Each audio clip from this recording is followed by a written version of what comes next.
Hello students, welcome to 6th lecture of solid state competitive. તો previous લેક્ચરમાં આપણે થોડાક ન્યુમેરિકલ્સની ડિસ્કશન કરી હતી ને હવે આપણે થોડાક સ્ટ્રક્ચર્સ વિશે એક્સ્ટ્રા વાત કરીએ. એઝ ફોર એક્ઝામ્પલ, એક યુનિટ સેલ છે જેની ડિસ્કશન આપણે લગભગ ક્યાંય વધારે ડિટેલમાં આવી નથી. હેક્ઝાગોનલ યુનિટ સેલ કે હેક્ઝાગોનલ એકમ કોષ.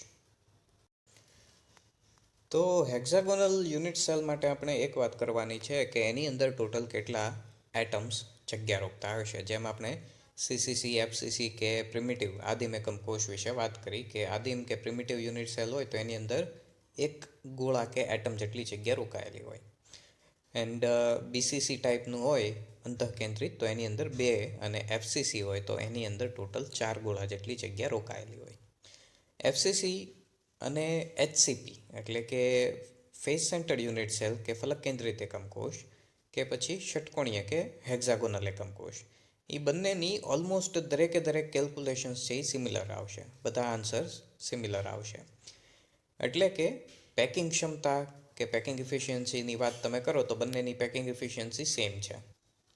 અને ઓવરઓલ દરેક કેટેગરીઝમાં તમે ચેક કરશો તો ઓલમોસ્ટ સિમિલર મળશે. પણ એકમ કોષની અંદર એક યુનિટ સેલ તમે લઈને એની અંદર કેટલા એટમ્સ જગ્યા રોકે છે એ ચેક કરશો તો એમાં થોડોક ડિફરન્સ જોવા મળશે. તો અહીંયા આપણે ડિસ્કશન ફર્સ્ટ સ્ટાર્ટ કરશું સિમ્પલ એક હેક્સાગોનલ યુનિટ સેલની. તો એક એક્ઝામ્પલ માટે અહીંયા આપણી પાસે એક હેક્ઝાગોનલ યુનિટ સેલ છે જેનો અડધો પાર્ટ આપણે અહીંયા જોઈ શકીએ છીએ. તો અહીંયા હાફ પાર્ટ છે એમાં એટમ્સ ક્યાં ક્યાં હશે? તો એટમ્સ હશે દરેક ખૂણા પર આ રીતે અને એક હશે સેન્ટરમાં. ઓકે, આ ટાઈપનું સિચ્યુએશન હશે જ્યારે આપણે ત્રિપરિમાણીય રચના 3 ડાયમેન્શનલ લેટાઇસ રચના ચેક કરીએ તો એ બી ટાઈપ રચના હોય ત્યારે આ ટાઈપનું સ્ટ્રક્ચર કે યુનિટ સેલ બને. તો એબી ટાઈપ કે એબીસી ટાઈપ બંને માટે હેક્ઝાગોનલ લેયર્સ આપણને મળશે. એ આપણે અગાઉ પણ ચેક કર્યું જે રેગ્યુલર ટેક્સ્ટ બુકના સિલેબસમાં હતું. તો હવે અહીંયા આપણે વાત કરવાની છે અહીંયા જે કોર્નર પર એટમ્સ છે એના માટે અને જે સેન્ટરમાં એટમ છે એના માટે કે બંને કેટલી જગ્યા આપણા એકમ કોષમાં કે યુનિટ સેલમાં રોકતા હશે. તો એઝ અ રેફરન્સ એક લેયરની આપણે વાત કરીએ તો અહીંયા આપણી પાસે આ છે આપણો મેઇન યુનિટ સેલ જેની ઉપર આપણે કોન્સન્ટ્રેટ કરશું. હવે એના પોતાના જ સ્તરમાં કે લેયરમાં કોઈ એક કોર્નર કે ખૂણો આપણે લઈએ અને એ ખૂણો આપણે એઝ ફોર એક્ઝામ્પલ આ લઈશું.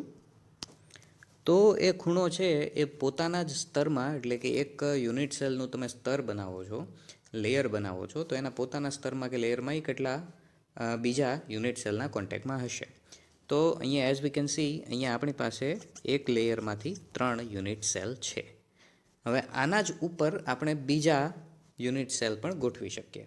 એટલે કે પહેલા નંબરનું યુનિટ સેલ છે એના ઉપર એક, બીજા નંબરનું છે એના ઉપર એક, ત્રીજા નંબરનું છે એના પર પણ એક. તો આ રીતે ધારો કે અહીંયા નીચેની તરફ યુનિટ સેલ્સ આપણે સેટ કર્યા, એવી રીતે ઉપરની તરફ પણ યુનિટ સેલ છે એ આપણે સેટ કરી શકીએ. બરાબર. તો ધેટ મીન 3 નીચેના સ્તરથી અને 3 ઉપરના સ્તરથી એક કોર્નરમાં ટોટલ 6 યુનિટ સેલ્સ છે એ કોન્ટેક્ટમાં હશે. જેમાં આપણે એફસીસી માટે જોયું હતું કે એફસીસી અથવા તો ક્યુબિક ઘન આકાર એકમ કોષો માટે કે એક કોર્નરમાં ટોટલ 8 એકમ કોષો એકબીજાના કોન્ટેક્ટમાં હોય. એ જ રીતે અહીંયા તમે ઇમેજિન કરશો તો આઈડિયા આવશે કે અહીંયા ટોટલ 6 એકમ કોષો યુનિટ સેલ્સ એક કોર્નરના કોન્ટેક્ટમાં હશે.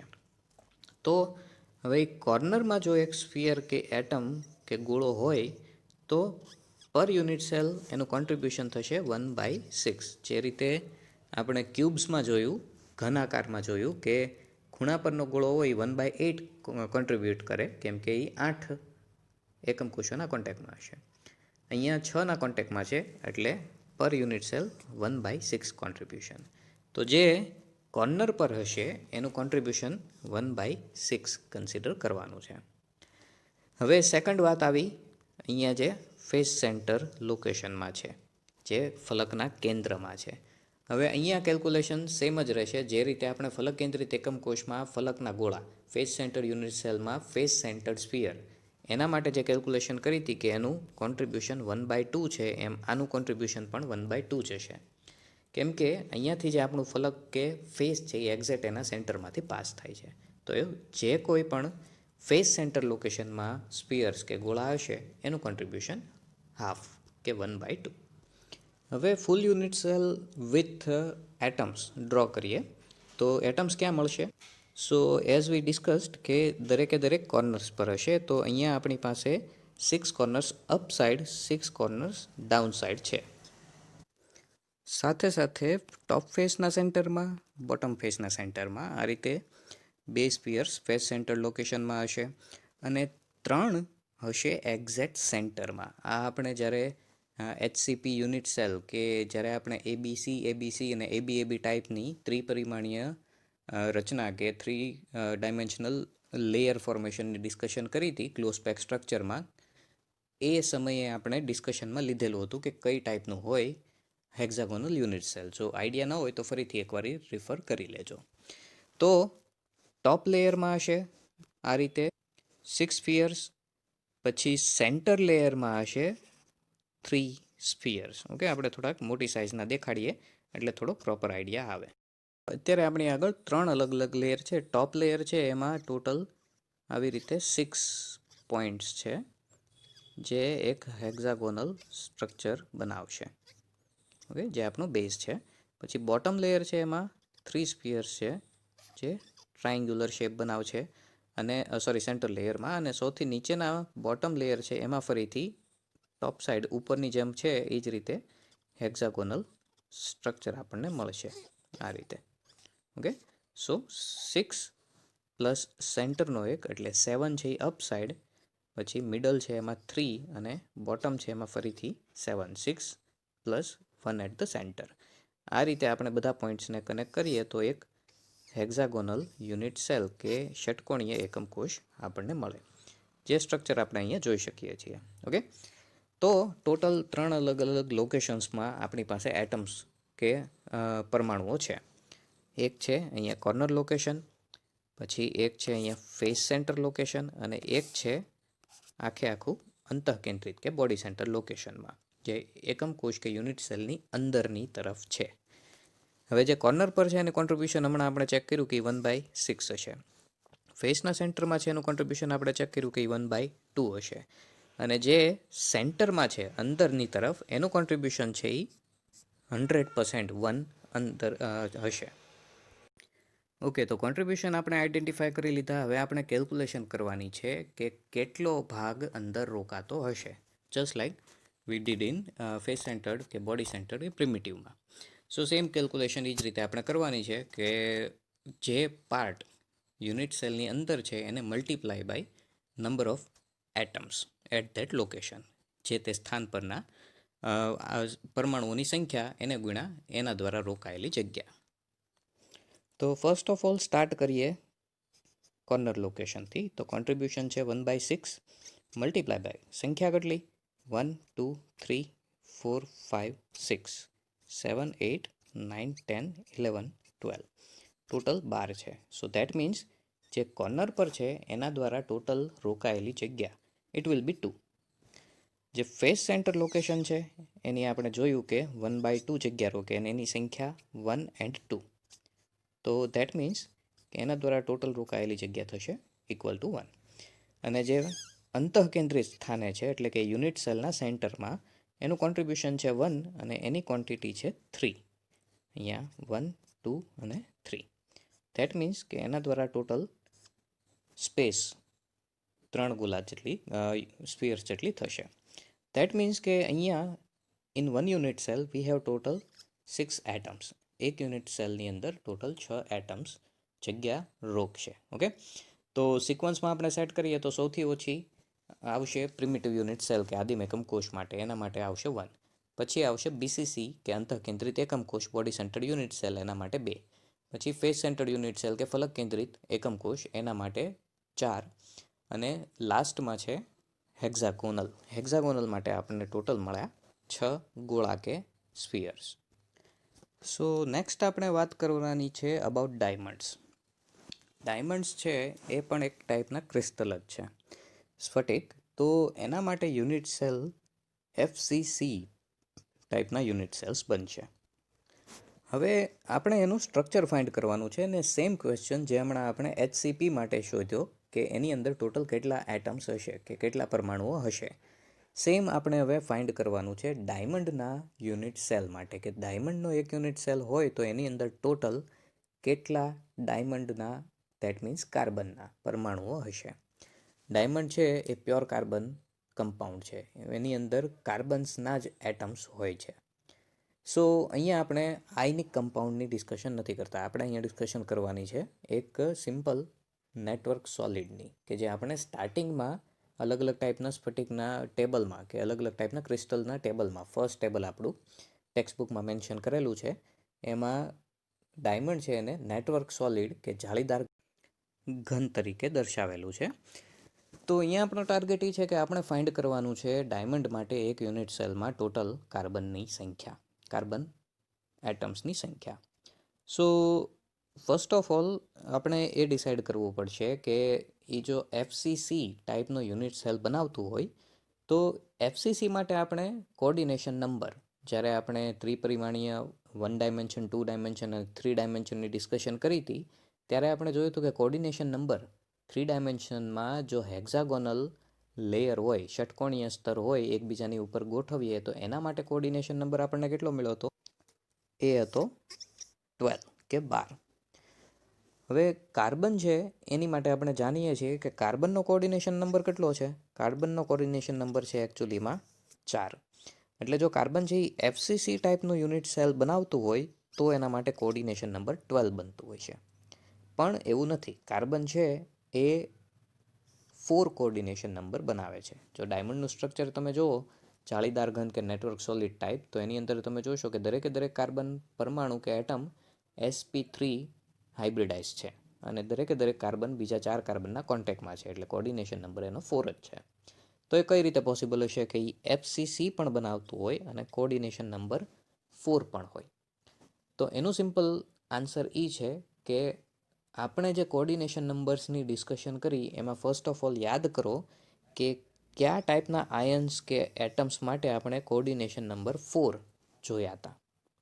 આપણે કોર્ડિનેશન નંબર 4 જોયા હતા ટેટ્રાહેડ્રલ વોઇડની અંદર જે આયન્સ કે એટમ્સ પ્રેઝન્ટ હોય એની આસપાસના 4 બીજા આયન્સ કે એટમ્સના કોન્ટેક્ટમાં હશે, એટલે એના માટે પોસિબલ છે કોર્ડિનેશન નંબર 4. હવે અહીંયા FCC સ્ટ્રક્ચર હોય અને એની અંદર ટેટ્રાહેડ્રલ વોઇડની અંદર પરમાણુ ગોઠવાતા હોય તો જે ટેટ્રાહેડ્રલ વોઇડની અંદર હશે એના માટે તો કોર્ડિનેશન નંબર 4 આપણને મળશે. ઓકે, હવે કાર્બન માટે હમણાં આપણે વાત કરી કે કાર્બન છે ડાયમંડ છે એ પ્યોર કાર્બન કમ્પાઉન્ડ છે, એની અંદર માત્ર કાર્બનના જ પરમાણુઓ હશે. તો આપણે FCC કાર્બન દ્વારા બનાવીએ તો છિદ્રોમાં કોને ગોઠવશું? અને છિદ્રોમાં કાર્બન ગોઠવીએ તો FCC રચના કે યુનિટ સેલ છે એ કયા પરમાણુઓ દ્વારા બનાવશું? તો એનો સીધો સ્ટ્રેટ આન્સર છે. હવે આન્સર દેતા પહેલાં હું એવું ઈચ્છું છું કે તમે બધા તમારી રીતે ગેસ કરો અને સ્ટ્રક્ચર પણ મગજમાં વિચારો કે કઈ ટાઈપનું સ્ટ્રક્ચર બનતું હશે, કઈ રીતે પરમાણુઓ ગોઠવાતા હશે, FCC ટાઈપનો યુનિટ સેલ છે અને યુનિટ સેલની અંદર કેટલા કાર્બન પરમાણુઓ હશે. ઓકે, તો હવે આન્સર ઉપર આવીએ કે વોઇડ્સ કે છિદ્રોમાં અને FCC બનાવતા પરમાણુઓ બંને આપણે કાર્બન જ લેવાના છે. છિદ્રો આપણે સિલેક્ટ કરશું ટેટ્રાહેડ્રલ વોઇડ, કેમ કે આપણે કોર્ડિનેશન નંબર 4 જોતો છે. એટલે આપણે FCC રચના બનાવશું કાર્બનથી, જે રેગ્યુલર આપણે બનાવીએ, કોર્નર્સ પર કાર્બન ગોઠવશું અને ફેસ સેન્ટર ફલકના કેન્દ્રમાં કાર્બન ગોઠવશું. એમાંથી જે ટેટ્રાહેડ્રલ વોઇડ્સ બનશે એ ટેટ્રાહેડ્રલ વોઇડ્સમાંથી આપણે કાર્બન ગોઠવવાના છે એની અંદર. પણ હવે ફરીથી ક્વેશ્ચન કદાચ થાય કે હમણાં આપણે જેમ પ્રીવિયસ 1-2 લેક્ચરમાં ડિસ્કશન કરી હતી કોર્ડિનેશન નંબરના યુનિટમાં ટોપિકમાં, કે એની અંદર આપણે જોયું કે જો દરેકે દરેક ટેટ્રાહેડ્રલ વોઇડ એની અંદર જો આયન્સ હોય તો જે આયન ટેટ્રાહેડ્રલ વોઇડમાં છે એના માટે કોર્ડિનેશન નંબર 4 થાય અને જે FCC બનાવે એના માટે કોર્ડિનેશન નંબર 8 થશે. ઓકે, તો અહીંયા આપણે કોઈ પણ કાર્બનનો કોર્ડિનેશન નંબર 8 કરવાનો નથી. FCC બનાવતા કાર્બનનો પણ 4 જ રાખવાનો છે અને છિદ્રોની અંદર છે એનો તો 4 જ રહેવાનો છે. તો કઈ રીતે સ્ટ્રક્ચર હશે એની ડિસ્કશન કરીએ. તો અહીંયા છે આપણો આન્સર સપોઝ અહીંયા આપણી પાસે જે બ્લેક કલરના સ્ફિયર છે કે ગોળાઓ છે એ દરેકે દરેક છે કાર્બન જે FCC બનાવે છે કે યુનિટ સેલ બનાવે છે, અને જે લાઇટ બ્લુ કલરના ગોળાઓ કે સ્ફિયર્સ છે એ પણ કાર્બન જ છે, પણ એ છિદ્રોની અંદરના કાર્બન છે. હવે છિદ્રોની લોકેશન છે એ ટેટ્રાહેડ્રલ છે, પણ તમે જોશો કે ટેટ્રાહેડ્રલ ખરેખર 8 હોય, પણ અહીંયા આપણી પાસે છિદ્રોની અંદરના ગોળા 4 જ છે, કેમ કે એક મૂકીને એક આપણે ગોઠવવાના છે. એટલે કે અલ્ટરનેટ લોકેશન્સ પર ગોળાઓ હશે. એક છિદ્ર એમાં ગોળો હશે, બાજુનું છિદ્ર ખાલી હશે, એની પછી ગોળો હશે, એની પછીનું ખાલી હશે. એટલે જો દરેક આપણે ટેટ્રાહેડ્રલ વોઇડ્સ છે એને લોકેટ કરવા હોય તો 4 તો આપણી પાસે છે જ, તે બાકીના 4ની લોકેશન આ રીતે થશે. એક અહીંયા હશે, એક અહીંયા હશે, ને એક અહીંયા અને એક અહીંયા. બરાબર, આ ટાઈપના. એટલે કે ટોપ સાઈડ એક આવી રીતે સ્ક્વેર આપણને મળશે, અને એ જ રીતે બોટમ સાઈડ પણ એક સ્ક્વેર આપણને મળશે. આ રીતે એક યુનિટ સેલ આપણને ડાયમંડ માટે મળશે. હવે દરેક કાર્બન જે છિદ્રમાં છે, વોઇડમાં છે, એની આસપાસના અન્ય 4 કાર્બનના કોન્ટેક્ટમાં હશે જે FCC રચના બનાવે છે, અને જે FCC રચના બનાવે છે એ કાર્બન પણ આસપાસના બીજા 4 કાર્બનના કોન્ટેક્ટમાં હશે. તો આપણે બધાને કોન્ટેક્ટ્સ પ્રોવાઈડ કરીએ. તો વિથ કોન્ટેક્ટ કંઈક આ ટાઈપનું સ્ટ્રક્ચર આપણને જોવા મળશે. આ ટાઈપનું સ્ટ્રક્ચર તમે સપોઝ કે ડાયમંડ સ્ટ્રક્ચર કરીને સર્ચ કરશો તો એમાં પણ જે બ્લેક લાઇનથી સ્ટ્રક્ચર આપણે ડ્રો કર્યું છે એ ટાઈપનું સ્ટ્રક્ચર આપણને દેખાશે. અહીંયા એક જ યુનિટ સેલ છે એટલે કમ્પ્લીટ સ્ટ્રક્ચર નથી. આજુબાજુના યુનિટ સેલ છે એના કાર્બન પણ કોર્ડિનેશન નંબર 4 મેન્ટેન કરવામાં હેલ્પ કરશે. પણ ધારો કે આપણે યુનિટ સેલનો શેપ થોડીક વાર માટે દૂર કરીએ તો કંઈક આ ટાઈપનું સ્ટ્રક્ચર મળશે. આપણે જે સોલિડ લાઇન્સ છે એના ઉપર જ કોન્સન્ટ્રેટ કરવાનું છે, ડોટેડ લાઇન્સ છે એના ઉપર કોન્સન્ટ્રેટ નથી કરવાનું. ઓકે, તો કંઈક આ ટાઈપનું સ્ટ્રક્ચર છે એ આપણને જોવા મળશે. સો હવે આપણે આની માટે કેલ્ક્યુલેશનની વાત કરીએ. કેલ્ક્યુલેશનમાં યાદ રાખજો કે અહીંયા દરેક પરમાણુ કે એટમ્સ છે એ કાર્બનના જ છે.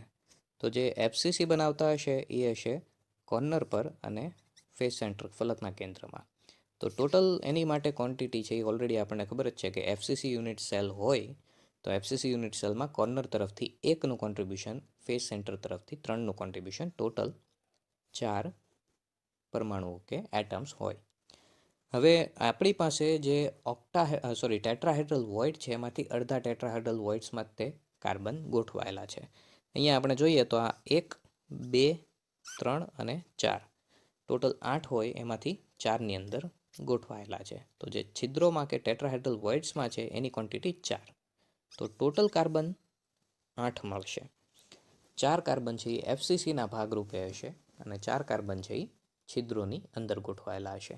અને કોર્ડિનેશન નંબર પણ જો આપણે પહેલાંની જેમ જ કેલ્ક્યુલેટ કરીએ તો એમાં આપણી પાસે 2 અલગ ટાઈપના જગ્યા ઉપર ગોઠવાયેલા છે. એક તો CCPની અંદર ગોઠવાયેલા કાર્બન્સ જે યુનિટ સેલ બનાવે, ને બીજા વોઇડ્સની અંદર કે છિદ્રોની અંદર ગોઠવાયેલા કાર્બન. CCPના કાર્બનની સંખ્યા ટોટલ 4 છે. વોઇડ્સની અંદર પણ 4 કાર્બન્સ ગોઠવાયેલા છે. બરાબર, એટલે આ થયા નંબર ઓફ એટમ્સ વોઇડ્સમાં અને CCPમાં. હવે આપણે વાત કરીએ કોર્ડિનેશન નંબર માટે. તો જે વોઇડ છે એ ટેટ્રાહેડ્રલ વોઇડ છે. એટલે ટેટ્રાહેડ્રલ વોઇડની અંદર જે પરમાણુઓ હશે કે એટમ્સ હશે એના માટે કોર્ડિનેશન નંબર 4 જ રહેવાનો છે. તો ધેટ મીન્સ કે 4 વોઇડ્સના એટમ છે એ બીજા 4 એટમ્સના કોન્ટેક્ટમાં છે. સો ટોટલ કોન્ટેક્ટ થશે 16. એક એટમ છે એ 4ના કોન્ટેક્ટમાં છે એટલે ટોટલ કોન્ટેક્ટ 16. તો સેમ 16નો કોન્ટેક્ટ છે એ આપણે અહીંયા પણ કમ્પ્લીટ કરવો પડે. તો CCP માટે 16નો કરવા માટે એનો કોર્ડિનેશન નંબર પણ 4 જ હોવો જોઈએ. એટલે કે 4 CCP બનાવતા એટમ્સ છે અને દરેકે દરેક બીજા 4ના કોન્ટેક્ટમાં છે એટલે એના માટે ટોટલ કોન્ટેક્ટ 16. ઓકે, તો આ રીતે આપણને મળશે કોર્ડિનેશન નંબર 4 દરેક એટમ્સ માટે ડાયમંડની અંદર. ઓકે, કાર્બનના ડાયમંડની અંદર. હવે જનરલ થોડીક વાત એ કરી લઈએ કે કોમ્પિટિટિવ માટે આપણે જે પોઈન્ટ્સ ડિસ્કશનમાં લઈએ છીએ એ એક્સ્ટ્રા પોઈન્ટ્સ છે જે ટેક્સ્ટ બુકમાં કવર કરેલા નથી. કોમ્પિટિટિવનો મિનિંગ એવો નથી કે ટેક્સ્ટ બુકનું જે કાંઈ પણ બેઝ આપણે ડિસ્કશન કે લર્ન કર્યું છે એ નહીં આવે. એ તો છે જ તે, બટ એની સાથે એક્સ્ટ્રા અમુક ટોપિક્સ પણ એમાં આવે. ઓકે, સો કોમ્પિટિટિવ એક્ઝામ્સની પ્રિપેરેશન માટે એ માઇન્ડમાં રાખવાનું કે આપણે આપણી ટેક્સ્ટ બુક તો પ્રિપેર કરવાની જ છે, એની સાથે અમુક થોડુંક એક્સ્ટ્રા પણ લર્ન કરવું પડશે, અને એ એક્સ્ટ્રા છે એના આપણે અલગથી ક્લાસીસ લઈએ છીએ. સો એનો મિનિંગ એવો નથી કે કોમ્પિટિટિવ માટે આપણે આપણી ટેક્સ્ટ બુક કન્સિડર નથી કરવાની. એ આપણો મેઇન બેઝ છે, અને એમાંથી પણ ઘણા બધા ક્વેશ્ચન્સ છે એ એક્ઝામ્સમાં, અલગ અલગ ટાઈપની એક્ઝામ્સમાં પૂછાય જ છે. એની સાથે સાથે જે અમુક એક્સ્ટ્રા ક્વેશ્ચન્સ, કોમ્પ્લિકેટેડ ક્વેશ્ચન્સ છે એની ડિસ્કશન આપણે અહીંયા કરીએ છીએ. જેમ કે આપણે હમણાં વાત કરી રેડિયસ રેશિયો છે, તો રેડિયસ રેશિયો આપણી ટેક્સ્ટ બુકમાં મેન્શન નથી કરેલો, બટ કોમ્પિટિટિવમાં એના રિલેટેડ ક્વેશ્ચન્સ પૂછાય છે. એની સાથે સાથે ડેન્સિટી રિલેટેડ ક્વેશ્ચન્સ પણ હોય છે. સ્ટાર્ટિંગમાં એક ન્યૂ સિલેબસ જે અત્યારે આપણે એપ્લિકેબલ થયો છે એના પહેલાંના સિલેબસમાં ડેન્સિટી રિલેટેડ પોઈન્ટ ઇન્ક્લુડ નહોતો કરેલો, બરાબર. દેટ મીન્સ કે ડેન્સિટી પણ આપણે એડિશનલી લર્ન કરવાની જરૂરિયાત હતી, બટ હવે ઇન્ક્લુડ જ છે, સો એની આપણે સેપરેટ ડિસ્કશન અત્યારે કરવાની રહેતી નથી. ઓલરેડી ટેક્સ્ટ બુકમાં એના રિલેટેડ ન્યુમેરિકલ્સ પણ મેન્શન કરેલા છે અને થિયરી પણ મેન્શન કરેલી જ છે. સો એ પણ ટોપિક અધરવાઇઝ આપણે ડિસ્કશનમાં લેવો પડે, બટ હવે એની રિક્વાયરમેન્ટ નથી. સો આ પોઈન્ટ્સની સાથે સાથે ટેક્સ્ટ બુક પણ કન્સિડર કરવાની છે, એના રિલેટેડ ક્વેશ્ચન્સ પણ આપણે અટેન્ડ કરવાના જ છે. હવે નેક્સ્ટ એક એક્સ્ટ્રા પોઈન્ટની વાત કરી લઈએ, ફ્લોરાઇડ અને anti fluoride compounds. Okay, fluoride and anti fluoride સંયોજનો. હવે અહીંયા ફ્લોરાઇડ શબ્દનો મિનિંગ છે એ આપણે યુઝ્યુઅલી F- આયન તરીકે લઈએ છીએ. જેમ ક્લોરાઇડ Cl- થાય એમ ફ્લોરાઇડ F- થાય. બટ અહીંયા એક રિપ્રેઝન્ટેશન તરીકે આપણે ફ્લોરાઇડ અને એન્ટી ફ્લોરાઇડ સંયોજનોની વાત કરવાની છે. F- આયનો એમાં યુઝ થશે, પણ દરેક એક્ઝામ્પલમાં નહીં હોય, અલગ અલગ ટાઈપના એક્ઝામ્પલ્સ હશે, પણ બેઝિકલી F- આયન છે એ ટાઈપના સ્ટ્રક્ચર છે એ ઇઝીલી આપે છે, એટલે એના રેફરન્સે આપણે વાત કરશું. તો ફ્લોરાઇડ અને એન્ટી ફ્લોરાઇડ સંયોજનો કયા ટાઈપના સંયોજનો છે? એઝ ફોર એક્ઝામ્પલ, આપણે જેમ હમણાં થોડી વાર પહેલાં વાત કરી કે FCC યુનિટ સેલ હોય તો એની અંદર ટેટ્રાહેડ્રલ વોઇડ્સની અંદર આયન્સ ગોઠવાયેલા હોય. કોઈ એક આયન છે એ FCC રચના બનાવે અને બીજા આયનો છે એ છિદ્રોમાં જગ્યા રોકે. તો અહીંયા આપણે એ ટાઈપનું એક્ઝામ્પલ લેવાનું છે કે જેની અંદર ફર્સ્ટ વાત કરીએ ફ્લોરાઇડની, કે જેની અંદર પોઝિટિવ આયન છે એ CCP કે FCC ટાઈપની રચના બનાવતા હશે, અને નેગેટિવ આયન્સ છે એ ટેટ્રાહેડ્રલ વોઇડ્સમાં જગ્યા રોકતા હશે. આ ટાઈપના સંયોજનોને ફ્લોરાઇડ સંયોજનો તરીકે ઓળખાશે. અને usually as for example, common example છે CaF2, કે જ્યાં Ca છે એ FCC પ્રકારનું યુનિટ સેલ બનાવશે અને દરેક ટેટ્રાહેડ્રલ વોઇડમાં F2 રોકાશે. એટલે Ca છે એની સંખ્યા 4 અને ટેટ્રાહેડ્રલ વોઇડમાં F હોવાથી એની સંખ્યા 8 થશે, એટલે ફોર્મ્યુલા આપણને મળી CaF2. એન્ટીફ્લોરાઇડ સંયોજનોમાં શું હશે? એમાં પોઝિશન ફ્લિપ્ડ હશે, કે પછી પોઝિટિવ નેગેટિવ આયન્સ છે એની જગ્યા ચેન્જ થઈ ગઈ હશે. એન્ટીફ્લોરાઇડ સંયોજનો છે એની અંદર નેગેટિવ આયન છે એ CCP ટાઈપની રચના બનાવશે, અને પોઝિટિવ આયન છે એ ટેટ્રાહેડ્રલ વોઇડ્સમાં જગ્યા રોકતા હશે, ચતુષ્ફલકીય છિદ્રોની અંદર. આ છે ડિફરન્સ ફ્લોરાઇડ અને એન્ટીફ્લોરાઇડ સંયોજનોનો. ફર્સ્ટ છે એની અંદર ધનાયનો છે એ CCP ટાઈપની રચના બનાવશે અને છિદ્રોની અંદર ઋણ આયન ગોઠવાશે, અને એન્ટીફ્લોરાઇડ સંયોજનોની અંદર નેગેટિવ આયન છે એ CCP રચના બનાવશે અને પોઝિટિવ આયન છે એ છિદ્રોની અંદર જગ્યા રોકશે. હવે એક સિમ્પલ ક્વેશ્ચન, કે ધારો કે આપણે કમ્પેરિઝન કરવી છે સાઇઝ વાઇઝ, કે આમાં કોની સાઇઝ કઈ રીતની મળશે. તો આપણે સાઇઝ વાઇઝ કમ્પેરિઝન કરીએ કે ફ્લોરાઇડ સંયોજનોમાં જે CCP બનાવે છે એ પોઝિટિવ આયનો છે, તો જે આયનો છે એ CCP રચના બનાવતા હશે એની સાઇઝ યુઝ્યુઅલી મોટી જોવાની, એટલે અહીંયા મોટી સાઇઝ હશે પોઝિટિવ આયન્સની. અને છિદ્રોની અંદર જે આયન્સ રોકાય છે, અહીંયા છે આપણા નેગેટિવ આયન્સ, તો નેગેટિવ આયન્સ છે એની સાઇઝ નાની હોવાની.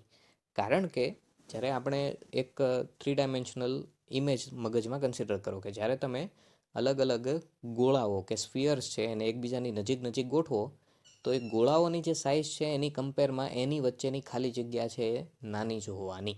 ઓકે, એટલે આપણે જેમ ટેટ્રાહેડ્રલ ઓક્ટાહેડ્રલ વોઇડ્સના સ્ટ્રક્ચર અગાઉ જોયા હતા, એ વિડીયોઝમાં આપણે જોયું હતું કે 3 ડાયમેન્શનલ સ્ટ્રક્ચરની અંદર જે ગોળાઓ FCC CCP વગેરે બનાવતા હોય, અથવા તો ઓક્ટાહાઇડ્રલ ટેટ્રાહાઇડ્રલ વોઇડ બનાવતા હોય એની અંદરની જગ્યા છે એકચ્યુઅલીમાં નાની હશે. જે ગોળા સ્ટ્રક્ચર બનાવે છે એની કમ્પેરમાં ઘણી બધી નાની હશે. તો વોઇડ્સની અંદર, છિદ્રોની અંદર જે આયન્સ હશે એ ઓલવેઝ નાની સાઇઝના જ હશે. તો ફ્લોરાઇડ સંયોજનોની અંદર પોઝિટિવ આયન્સ છે એ મોટા હશે, નેગેટિવ આયન્સ છે એ નાના હશે. અને મોટા ભાગે કોણ એવી રીતના આપશે? નાનામાં નાનો ઋણ આયન કે negative ion, which is fluorine.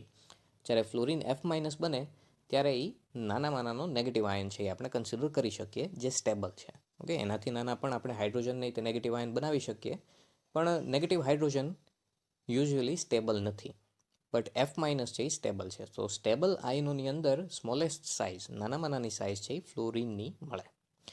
એન્ટીફ્લોરાઇડ સંયોજનોમાં, જેમ આપણે અગાઉ મોસ્ટલી કેલ્ક્યુલેશનમાં જોયું હતું, નેગેટિવ છે એ CCP બનાવે છે. દેટ મીન્સ કે અહીંયા નેગેટિવની સાઇઝ છે એ કમ્પેરેટિવલી મોટી હશે, અને પોઝિટિવ છે એ વોઇડ્સની અંદર જગ્યા રોકે, છિદ્રોની અંદર.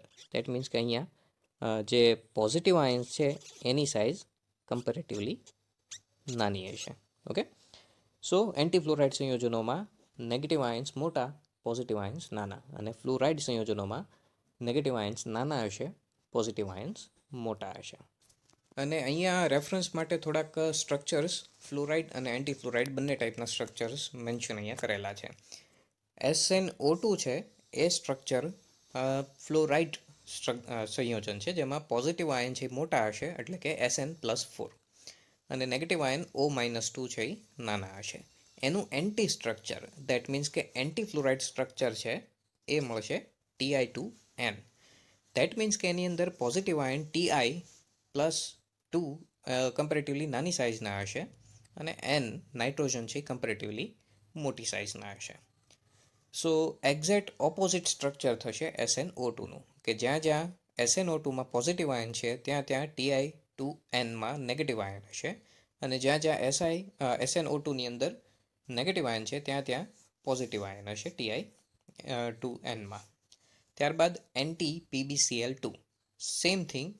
અને એ પણ તમે અહીંયા નોટિસ કરી શકશો કે કમ્પેરિઝન વાઇઝ સંખ્યા ચેક કરો આયન્સની, પોઝિટિવ આયન્સ, નેગેટિવ આયન્સ. તો સપોઝ આપણે PbCl2ની જ વાત કરીએ, તો ફર્સ્ટ સ્ટ્રક્ચર Pb, એમાં પોઝિટિવ આયન છે 1 અને નેગેટિવ આયન છે 2.